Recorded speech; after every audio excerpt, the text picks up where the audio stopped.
Come on in, everyone. Come on in because we are back, y'all. We are back, y'all, for Ready to Love. Season 10, Episode 1, y'all. It has been a long time coming. For those of you who I haven't seen since the last Ready to Love, welcome back, y'all. Welcome back on home. And I hope you are going to be with me here for this journey, for this ride, for Season 10 of Ready to Love on TV. I tell you, we've been waiting a long time, a long time. I think there was a threat that this show wouldn't even come back. So I'm glad that somehow or another, Will Packer found some money to put the show back together and bring it on back. We know it's a train wreck. We know they're going to have at least a couple of train wrecks during the season. But we're here for the drama. We are here for the drama. So it looks like they're doing a couple of things I like, y'all. They're going to be doing the first day, they're only going to introduce us to 10 singles, and then they're going to introduce us again to 10 other singles. The other thing I like is that they did not eliminate anyone on this first day. Thank you, thank you, thank you. So glad that they must have listened to all of us and said, hey, don't be eliminating people that fast. Let people get to know these people. And even though we got a couple people on the bottom this week that should have been eliminated, I'm glad they gave them a second chance. So we got that coming up. We're going to talk about each of the couples. We're going to talk about what I think so far. And then we're also going to go ahead and wish congratulations to Camille and Cornelius. They did it, y'all. Well, you know what? Can we really say they did it? They didn't do it yet. They did this little fake wedding on here. And then I guess after this wedding, they're going to do a real wedding. But my question is, are they married now? Because this should have been filmed a long time ago. So I'm wondering, are they really married? I sure hope they are really, really married now. Now, I know there were a lot of us naysayers out there, including me. But I'm going to tell you what. Camille and Cornelius, Camille specifically, let's just really talk about Camille. Camille specifically is going to be a good example to a lot of ladies that with a whole lot of patience and a whole lot of change, you can get to where you want to get to. Because when Camille and Cornelius were dating on the show, remember, they started dating in 2021. That's when they met. We are 2025, so I don't know, 4 years. But when they first started dating, her plan was to get married within 6 months to a year and be pregnant and have a baby. Back then, I said, that ain't going to happen. That definitely is not going to happen, not with this attitude you got. There's no way he's going to marry you within 6 months to a year and you have a baby with this attitude. I just knew it wasn't going to happen. I said, it's not going to happen that way, Camille. You're going to have to rewrite. You're going to have to rewrite another story. It could be a love story, but it's not going to be the love story you've laid out. It's not going to be that way because what I knew about Cornelius is that he was an electrical engineer. And as many of you know, I'm an engineer. We're deliberate. We are deliberate. We think things through. We're methodical. We like to plan things out, okay? In school, we have to be so precise in school to get the answer right. You see, all you people who were in like liberal arts or all you guys did was write papers, that's fine. I'm not knocking it. But there was subjectivity to writing papers. With math and science, girl, you got to be exactly right. So even though we may lose some of that and loosen up a little bit as we get older, we still train to look at it. We still train. And there was no way Cornelius was going to shake that with Camille. She had too many red flags, just too many. So what I commend Camille on is that she did the hard work because Cornelius basically said, I'm not marrying you until you change some things about yourself.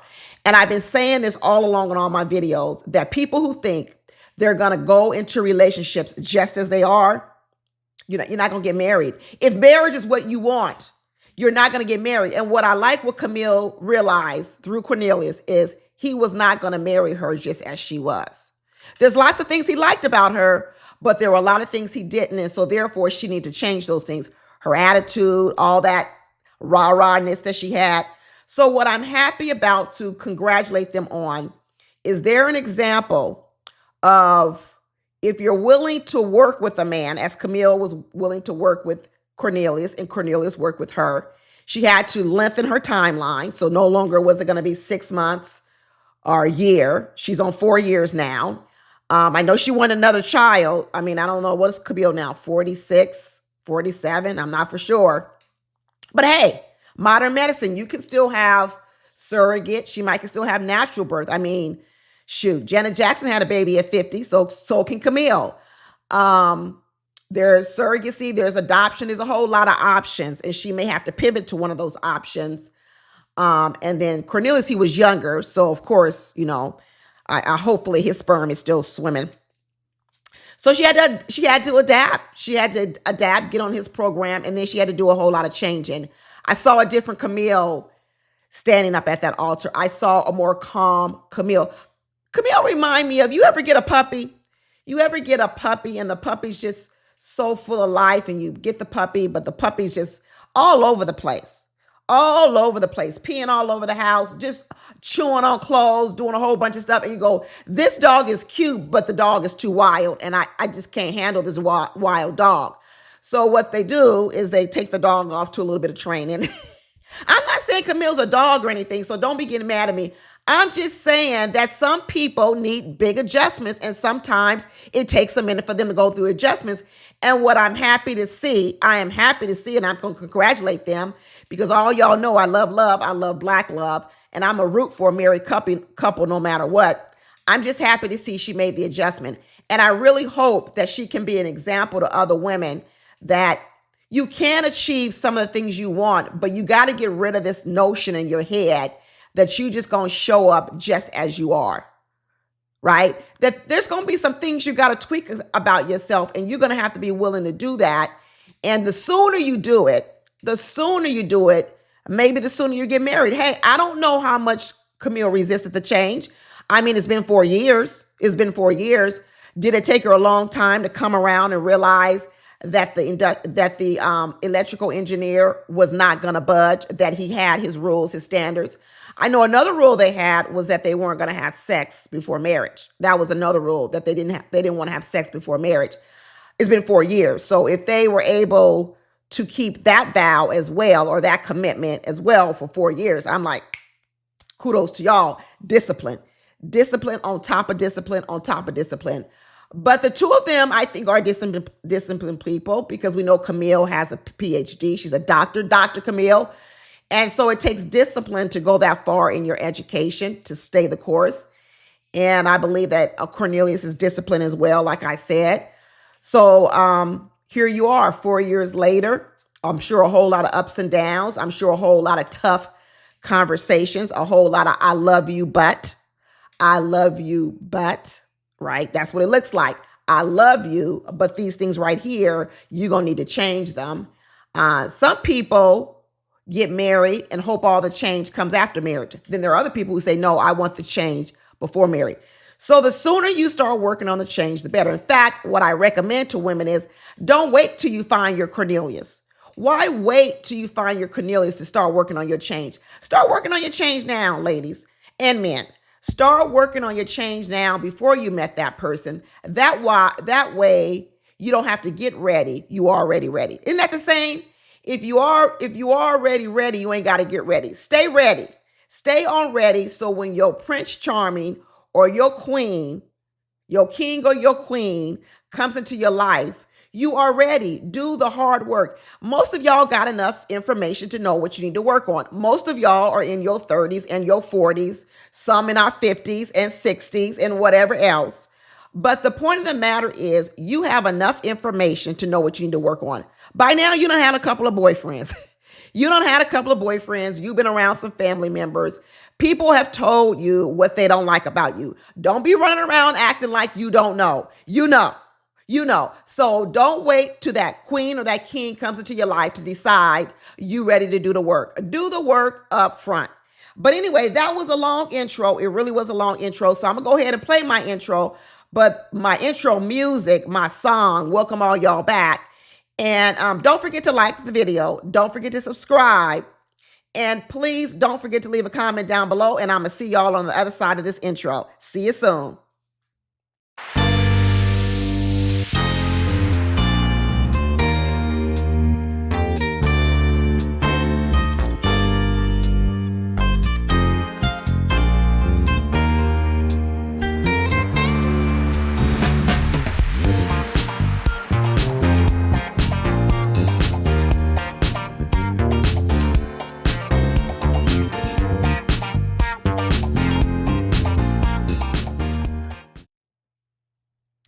Well, here we are, y'all. We are back in Philadelphia, the city of brotherly love. We got the Liberty Bell ringing.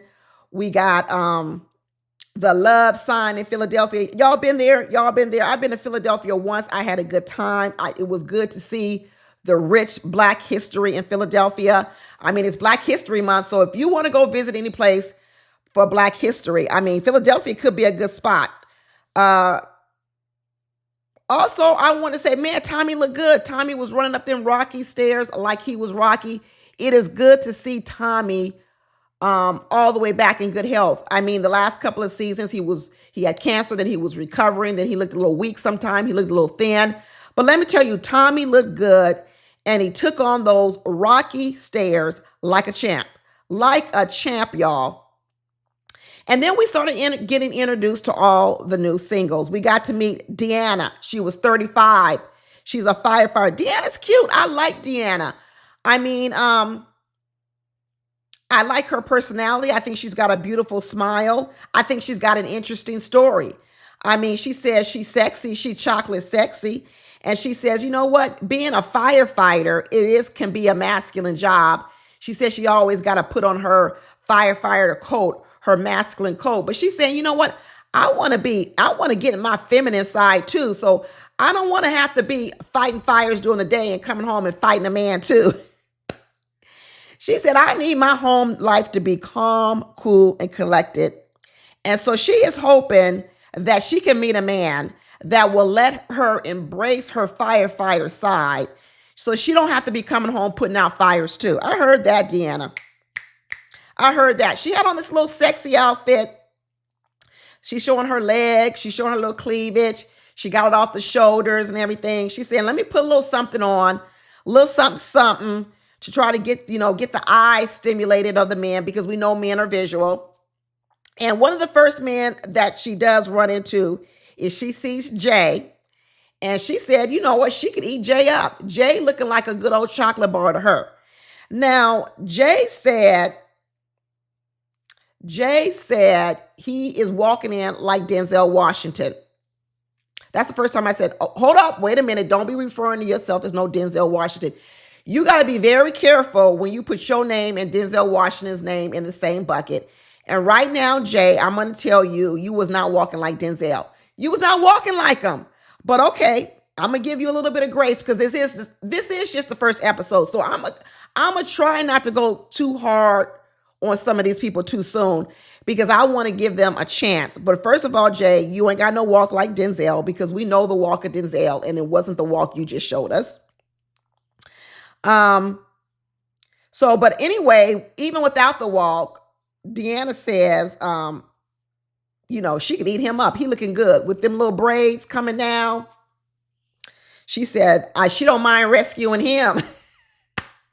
She don't mind rescuing him. She said he tall and everything, tall, good looking, and chocolate. I think later on he said something about people also say he looks like, I know it wasn't Morris Chestnut. I know he not that crazy. What was the guy's name? I'm going to remember later on the episode who he said he looked like. Oh, Owens. Owens. I'm going to figure it out, y'all. Hey, we a year since the last Ready to Love. I'm a little bit rusty. Stick with me. I'm going to get there. Then we got Naeem. He's 42. He's a gym owner, and he's into nutrition and fitness. He cute. He is cute.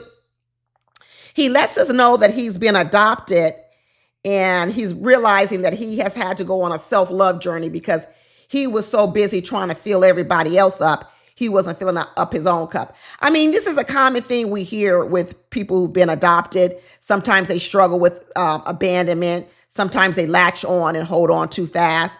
Well, it looks like Naeem at 42 has latched on to a few women because he got 4 kids. He has 4 kids, and I think he said 3 different women. I'm going to check my notes later on, but I think he said 3 different women. So right now, we already know that Naeem attaches fast. He attaches fast, and he is loose with his sperm. He's not responsible with his sperm. You know what I'm saying? I think we are in an era now where there used to be a whole lot of judgment on women having babies, not being married, or having babies by multiple men. There was a whole lot of judgment on women about that. And I'm not even saying that some of the criticism and admonishing or coaching or whatever you want to call it that people were doing towards women was completely wrong. Because I do think that both men and women should be protective over not only their sperm, but their wombs. So what's good for the goose is good for the gander. So if you're going to blame women and take marks off, good. If you're going to take marks off a woman who has 4 kids or 3 kids by 3 different men or whatever you want to call it, we got to take marks off the man too. So as cute as Naeem is, as good looking as he is, we got to take some marks off Naeem, because what we know is you are reckless with your sperm. Now, when you start judging a man who has 4 kids with 3 different women, I do think you have to ask some deeper questions depending on who you are. Now, if you're a woman that ain't got no kids and don't have whatever, then, it might be a stretch for you to be with a Naeem, unless you are a woman who, it's not that you don't want kids, you just don't want to birth your own. Hey, then maybe Naeem is a good fit for you, because guess what? He's done all the hard work for you. He's done all the hard work. But the other thing you'd have to take off some marks with Naeem is the fact that he got 4 checks going out the house. 4 different checks, 4 bills. So I know a lot of women walk around talking about, oh, I want a man that makes 6 figures. I want this and I want that. You better look at net income, not gross. Net income, not gross. Get your calculator out. What is the average amount of child support in Philadelphia? And you got to multiply that times 4. And you got to subtract that from Naeem's gross income, because really that's all the income you got to work with. That's it. So I keep telling people, stop talking about gross income. Get to the net. Get to the net. If y'all don't know how to calculate gross versus net, I don't know, YouTube it. Gross income, debt to income ratio, forget even gross versus net, debt to income ratio. Because let me tell you, if you make a whole lot of money, but you a whole big spender, and you got a whole lot of, $1,500 car notes, and you living in apartments you can't afford, or houses you can't afford, and you got a whole lot of credit card debt and student loan debt, I don't care how much money you make. I need to see your debt to income ratio. So with Naeem, he got a couple of things going on. He got divided attention. He got divided money. He looked like he a sweet guy. He looked like he'd be a guy that might treat you nice. But you got to deduct that income from him. You really, really do. But it looks like he's learned a few things. So I would want to know, Naeem, how old is your youngest child? When did the light bulb go on? I know you was reckless with your sperm, but how long was you reckless? Did you wake up at 30 and now you're 42? Or is your last child 6 months old? Because if your last child is 6 months old or under 2 years, that ain't enough time. I got to know you really healed. You got to be really healed with demonstrated performance.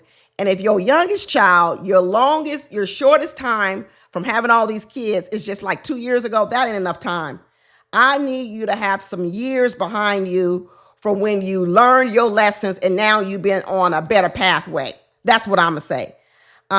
Later on, he ends up being on the bottom. He ended up being on the bottom because all those doggone kids. So he got an uphill battle. He's going to get to stay until next week. But the word is on the street. Naeem, you on a short leash. You on a short leash. You really are. Then we got Wayne. We got Wayne over here. He's from Philly. He ain't from Philly. He said he only been in Philly 3 years. So they can't really call him a native. But I think Wayne was the one that he got the little braids coming down or what have you. He said he a mama's boy. And anything good that comes out of his life, he's going to give credit to his mama. Well, Wayne, how about anything bad? You got any mama wounds? You got any mama trauma? Because if you a mama's boy and you saying you picked up everything from your mama, does that mean you picked up her trauma too? Because that's what I want to know. That's great. I'm glad your mama helped you become successful. But since you so close with her, and since you say you taking on everything she gave you, are you also taking on her wounds? Because that's what you got to be careful. That's one of the things you got to look at. You got to look at mama's boys. Are you not only taking on the good stuff, are you taking on the bad stuff from the mama? So we're going to need to learn a little bit more about Wayne. We got Angie, 40 years old. She's a bartender. I know it's hard for her to get a serious man. It's hard because people do stereotypes of bartenders. They be thinking you around men all the time, drinking men, drunk men. You out all the time late at night, unless she bartended in the daytime, like at a hotel on the day shift for the drinkers that come in at 11:30 a.m. I don't know. But she said she was engaged before and she had the best relationship she's ever been in. That man loved her. He was attentive. He was supportive. And then all of a sudden he had a heart attack in his sleep and the rug was pulled out from under her. So she almost like a widow. She wasn't married, but in her mind, she felt married. So she's almost out here functioning like a widow was. And let me tell you, when you date a person who was a widow and they were completely in love with that man that passed away, she's going to compare you against that man, that ghost now. He's gone. He's gone. But I wonder if she's been able to not compare every man thereafter to this man who was the best thing since sliced bread for her. And here's the thing. She even lost her husband during the best times. Because remember, when you get married at the wedding, that's pretty much, that's the best of the best. That's when, you just in la la land, you in love, you get married. But it's over the years you start seeing your partner's flaws. Come on, married people. Come on, married people. Help me with these words. Help me find these words from the fantasy when you get married, when you engage and get married, to the reality once you married and you've been married for 10, 15, 20 years. Shoot, hell, some of you find it out within the first 3 years. The first year, some of y'all find it out. But you see, Angie, she really never got to see that part we talking about, married people. So she really is going to be comparing all these new men to the fantasy of the pre-wedding, the pre-marriage. That's going to be hard. That's going to be really, really hard. That's even harder than a woman who's a widow, but she lost her husband after 10 years. Because after 10 years, you knew the real deal. You knew the real deal. So maybe when you go back out there and look for another man or look for another partner, you might be not as much idolizing the ghost of your widowed husband. But I don't know, Angie. We're going to have to figure out more with you. But right now, she's enthusiastic. She's happy to be here. And I'm happy for her. I'm happy for her. Then we have Will, who is a biotech recruiter. Talk about getting married fast. He got married he married each woman within knowing them within 1 year. He's been married twice, divorced twice. And both times he seemed to get married after a traumatic event in his life, which was the death of one of his parents. So his father passed away. He got married to one woman, then divorced. His mother passed away. He got married, and now divorced. So I guess I would want to know from Will right now, did anybody pass away recently? Because is this why you here to meet your third wife, because somebody else just passed away recently? What's the last funeral you've been to, Will? Because we need to know what was the last funeral you've been to. You 41 years old. He was on the bottom too, because they said he was cracking too many jokes. He wasn't serious. And then by the fact that he got married to women within 1 year and divorced within 1 year, he seems frivolous. He's coming off as frivolous. And I don't know if he is frivolous. He just says he wants what his parents had. And he just went away. He went about it in the wrong way, but his actions seem impulsive, right? And women want a man who's a little bit more steady, who's got a little bit more better decision making. And Will right now, his decision making is questionable. It's hard to feel safe with a man who got poor decision making, because you definitely ain't gonna trust him with your money. If you're a woman out here making money, do you really want to combine finances and decisions with Will when he seems kind of reckless? He don't think it out enough. He the opposite of Cornelius. Cornelius done made what's her name? Camille wait 4 years to even have this little, I don't want to call it a fake wedding, this pre-wedding. She done had to wait 4 years to have this pre-wedding on Ready to Love. And Will over here was marrying women within 1 year. They on two opposite ends of the pole, two opposite ends. And then we got Fine Eddie. Fine Eddie. Everybody know Eddie is fine. Everybody know Eddie is fine. There ain't nobody out here that don't think Eddie is fine. He's a general contractor. He's 31. Is Eddie really ready to be married? Or is Eddie on here just to be eye candy? Is Eddie gonna be what was that other guy's name from last year? He was really good looking, tall and good looking. I forget. But is Eddie really on here to get married? He said he's a general contractor. He's owned his own company. He said he gonna need a woman that understands what's going on because he's in his building stage. Not only is he building houses, he's building his life. but he says he likes to cook. He likes to travel the world. So is he looking for a wife, or is he just right now looking for a travel partner and someone to have like a committed relationship with? Because those are two different phases of your life where he might be tired of running the streets because he's so busy. To run around with a bunch of women, you got to have a lot of time. You got to have a lot of time, and you also got to be a little frivolous with your money because women cost money. But right now, what I wonder about Eddie, at 31 years old, he's still young. He is still very young.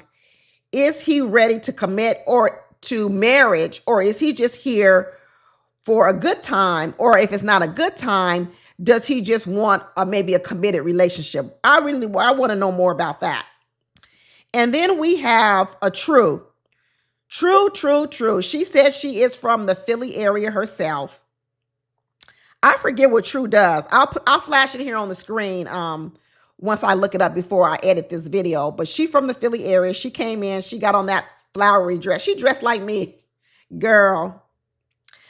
You know what? I guess maybe she was trying to manifest the wedding. That she's going to go to a wedding. Because that flowery dress was giving brunch. I don't know. I wasn't a fan of her outfit. I really wasn't a fan. And later on, I think she kind of acts up a little bit. True kind of, she came off a bit judgmental a little bit too soon, too fast when it came to Jay. I felt like when she was talking to Jay, remembers 34, he's a cybersecurity field.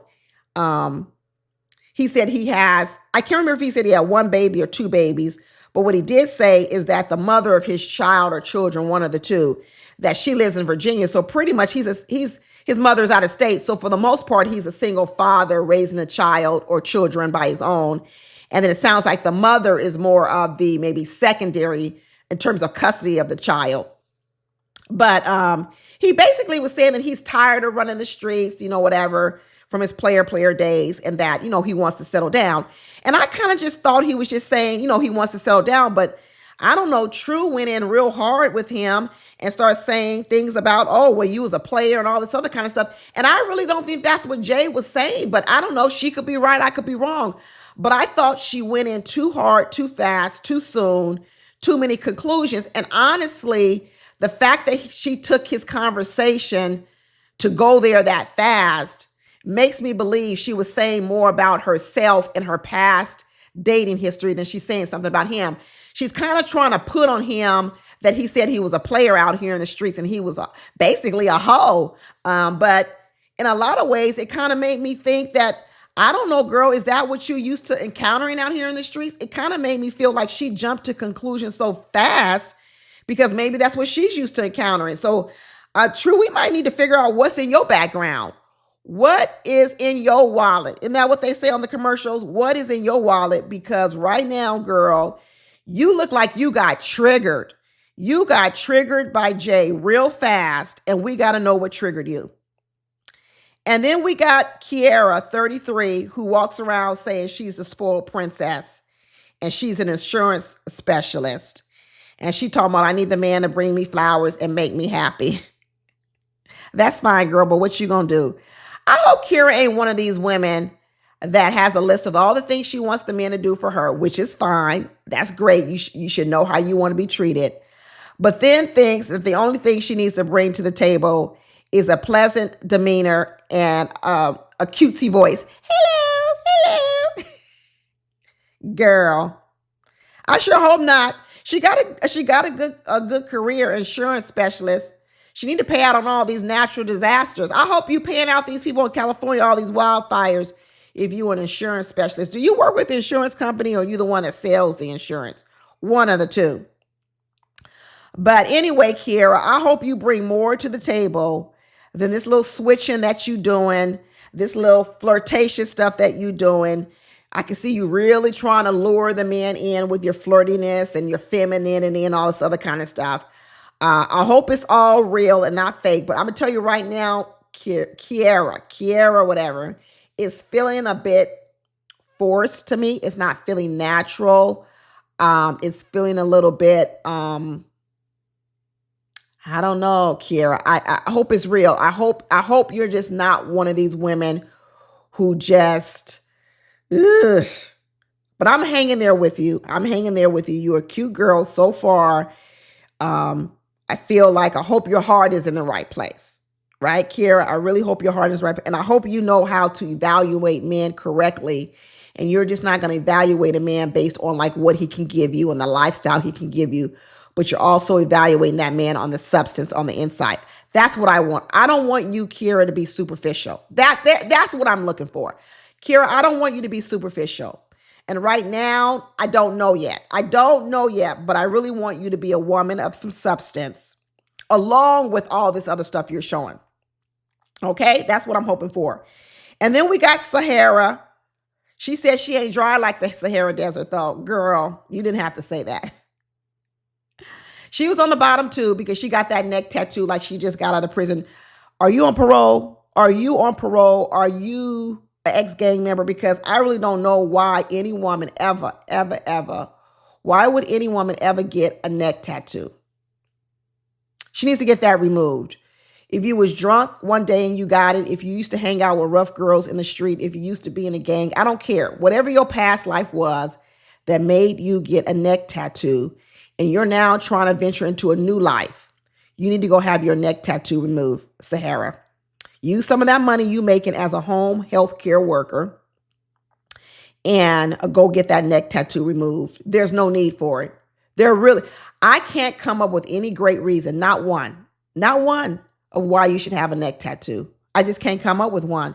There's nothing good that comes out of it. And like I keep saying, you can keep thinking you want to come just as you are, but Sahara, the minute you walk into anyone's space, you're going to be judged. I hate to tell you, girl, you're going to be judged.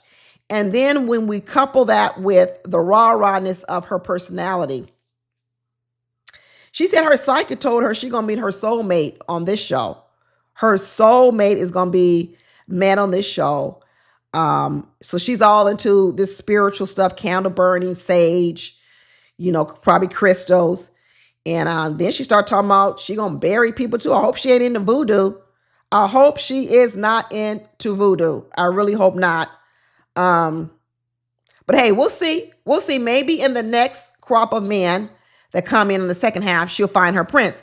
Now, when she was on the bottom, she went a little buck wild. She really did. She was talking nastiness already, talking about screw all you people, all 10 of you. Really? Well, the women didn't vote you off, Sahara. The men did. So first of all, you shouldn't be saying 10 people, maybe 5 or so. But whatever the case may be, you was over there getting rid of people real fast. I mean, you had a stank attitude to go along with that stank tattoo, both together. Your outfit was not popping at all. Sahara girl, you need some coaching. You need to go get you a stylist. You need to go get you an etiquette coach. You need to get you a tattoo remover.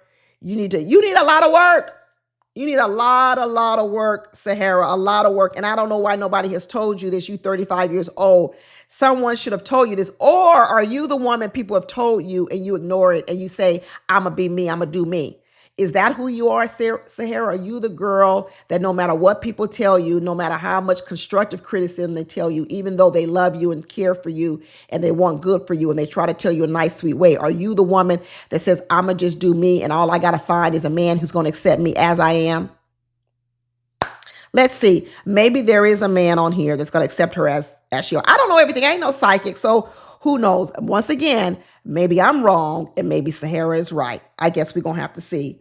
Because according to Tommy, this Ready to Love is the most successful dating show on TV. You taking it too far, Tommy. You taking it too far. And he said to prove it, we are going to watch the wedding of Cornelius and Camille. And they made it. They sat here and did their pre-wedding I do vows. Tommy said he'd been practicing.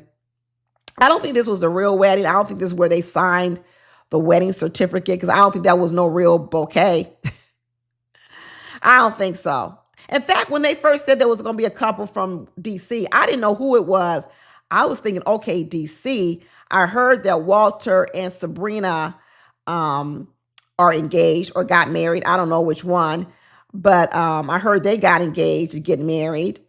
But I guess you can't really consider them a successful from the exact season, because I do. I consider them a success because they, Ready Love Family brought them together, but they were from different seasons. But now that I think about it, Walter was from DC and Sabrina was from Potomac. You know what? I want to say this. Of all the people that are out there that have gotten together, I think we have found that the DC episodes, the DC seasons, Washington, D.C. and Potomac have had the most people who've gotten married out of those seasons. Am I right? Because we also had Takia, she got married. Now we got Sabrina and Walter. We have now Camille and Cornelius. We have Joy and what's her man's name? Not Carlos. They on Carlos King show. Joy and Clifton. They got married out of the DC season.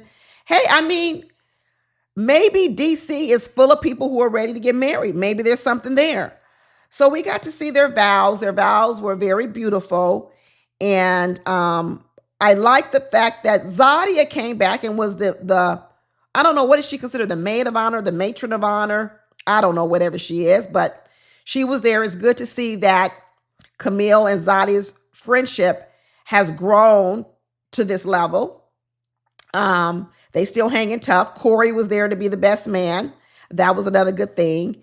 And Cornelius had a lot of wonderful words to say about Camille, that her pursuit of excellence and that she's a lovely person inside and out.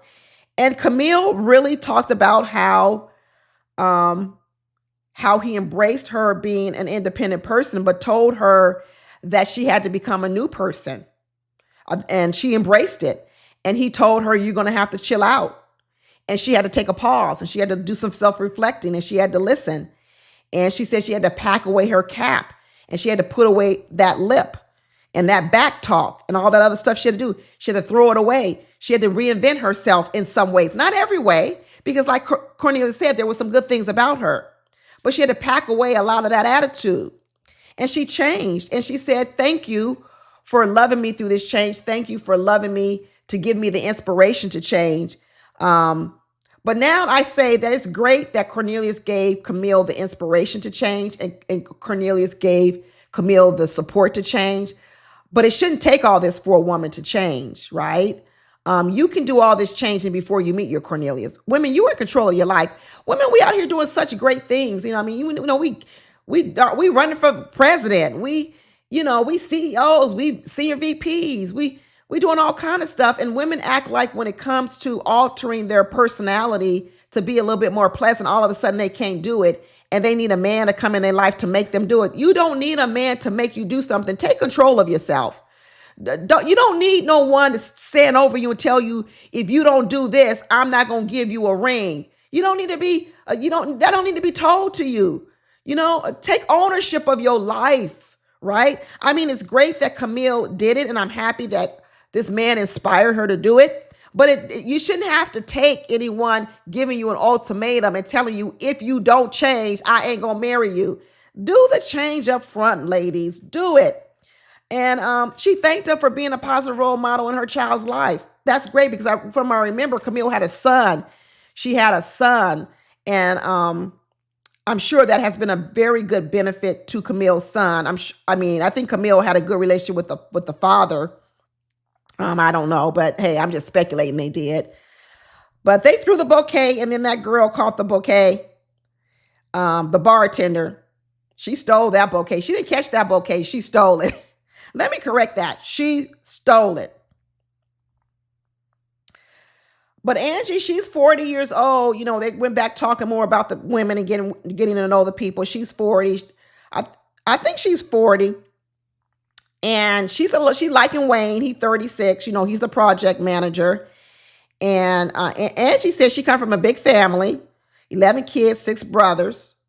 So she want a family too. Wayne said he's good with maybe 1 or 3, but he ain't doing 10 or 11. Can't nobody afford no 10, 11 kids. That's out.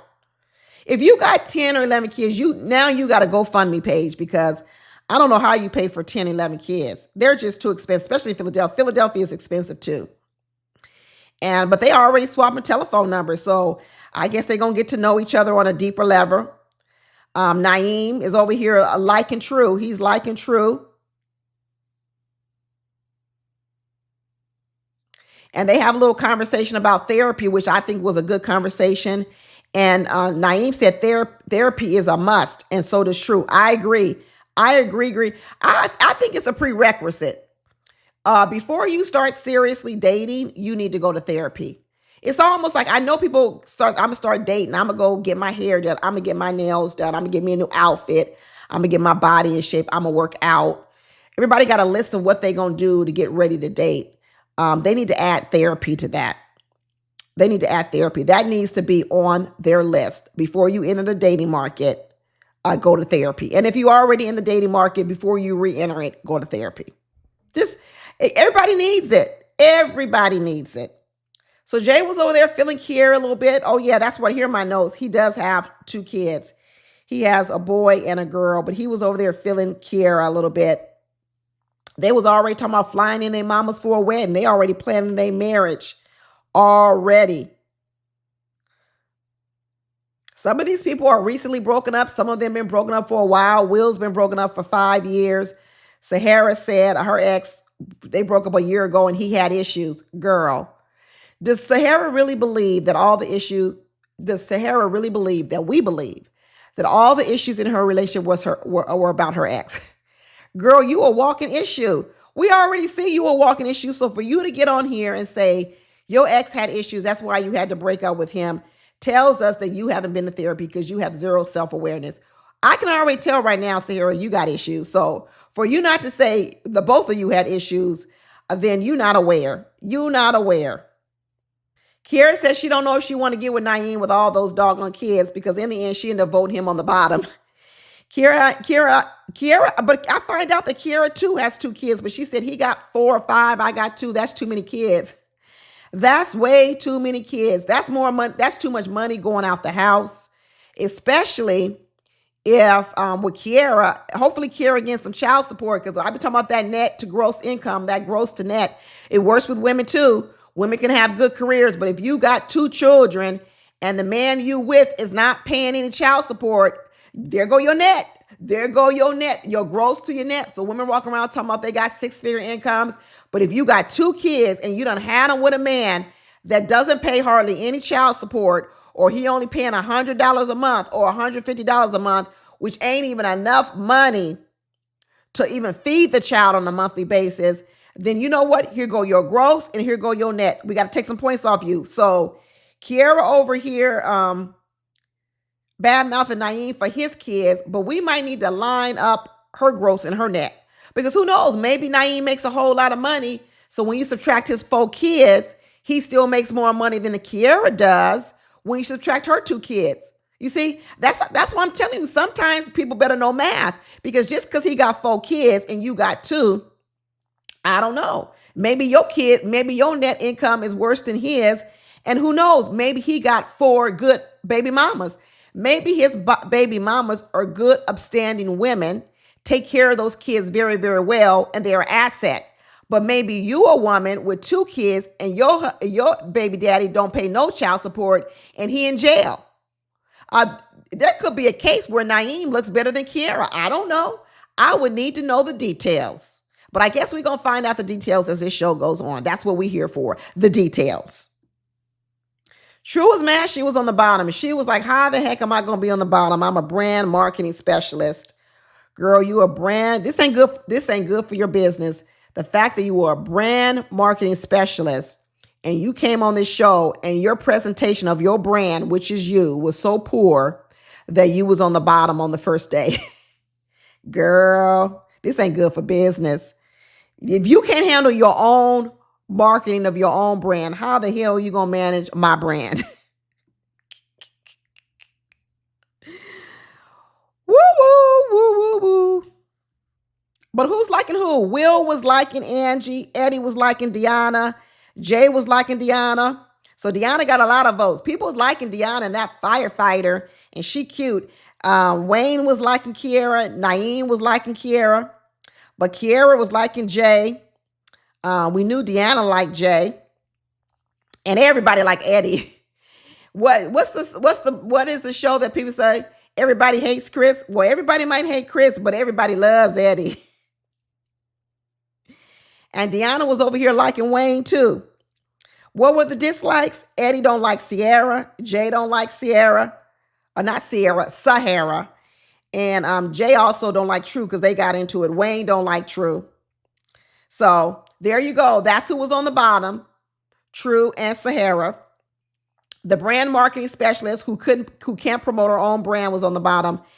And Sahara, who says she's not dry as a Sahara. Too bad girl. They just said you was giving too much homie vibes, too much Section 8 vibes. That's what they was really saying about Sahara, that she was giving homie vibes and Section 8 vibes, and they didn't like it. So they said no to her too. But I'm happy that they gave them one more chance, that they get to come back and mingle with the other set, because who knows, there could be a guy on the other end that likes Sahara. In fact, we know Sahara going to be around because all them clips tell us that Sahara going to be here for a couple episodes. She good for TV. She's good for TV. So somebody going to save her, because they going to want her around, because she's going to be giving us a few moments to give us something to talk about. I can already see it. But that's it, y'all. That's all I got for now. We'll see you guys next week for episode 2. Bye.